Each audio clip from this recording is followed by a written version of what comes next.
Sebab orang-orang inilah yang menyumbang cukai. Kita tak salah. Kau nak tayang Lambo, Betul. kau nak tayang Ferrari, kau nak tayang LV, Gucci yang kau pakai-pakai lah. Sebab kau dah kerja siang malam kot. Titik peluh Kalau dia kau kerja sendiri, takkanlah kau nak pakai baju compang-camping.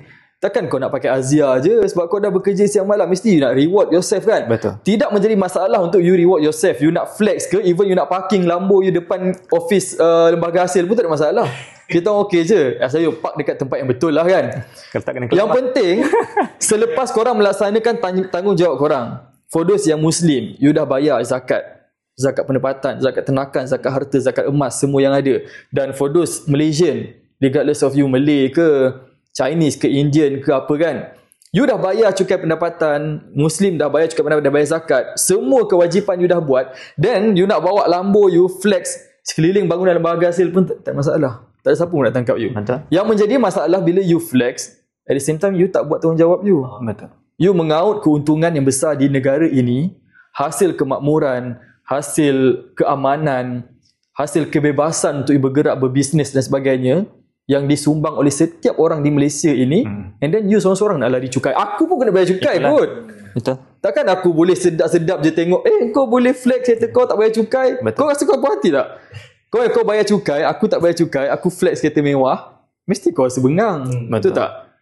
So stop komen lembaga is watching, lembaga memerhati. Yes, memang kita memerhatikan korang supaya dapat korang terima SARA setiap tahun.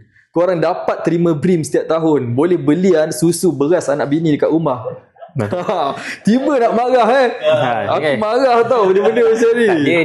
Dia mudah untuk kita monitor taxpayer yang makan gaji. Sebab ada tanggungjawab atas majikan tu, potong PCB. Tapi untuk individu-individu yang menjalankan perniagaan ni, itu a bit rumit. Sebab itu adalah tanggungjawab sendiri. Jadi tadi nak flex apa semua tu, bayangkan macam Hafiz cakap tadi lah, dia nak flex tapi yang potong gaji kita, dia yang dapat mewah semua. Jadi sakit hati tu ada. Dia bukan sakit hati, dia lebih kepada keadilan lah. Tak adil lah. Kalau orang bayar, dan kita kena bayar lah as per yang kita sepatutnya buat. Betul. Macam tu. Sebab nikmat tu kita nikmat bersama-sama. Betul. Kalau tak diri sendiri pun mak ayah kat kampung dapat SARA. Itu adalah hasil sumbangan orang yang pakai Lambo, orang yang pakai LV, Gucci. Biarlah dia nak tayang pun. Kalau aku kaya pun aku nak tayang. Tapi apakan daya, aku papa kedana juga. Belum. Soon. Penerima SARA kan. Okay, next. Belum aku mengamuk lagi. Rasa banyak tu. Tak, dia yang mention mak ayah tak tahan tu. Tu lah. Bagi luar rasa. Betul lah. Bagi kau tersentuh. Sebenarnya apa yang kau halang tu, itulah hasil yang mak ayah kau kampung nikmati. Kan? Mak ayah kau kat kampung bantuan kebajikan, guna duit SARA, beli beras.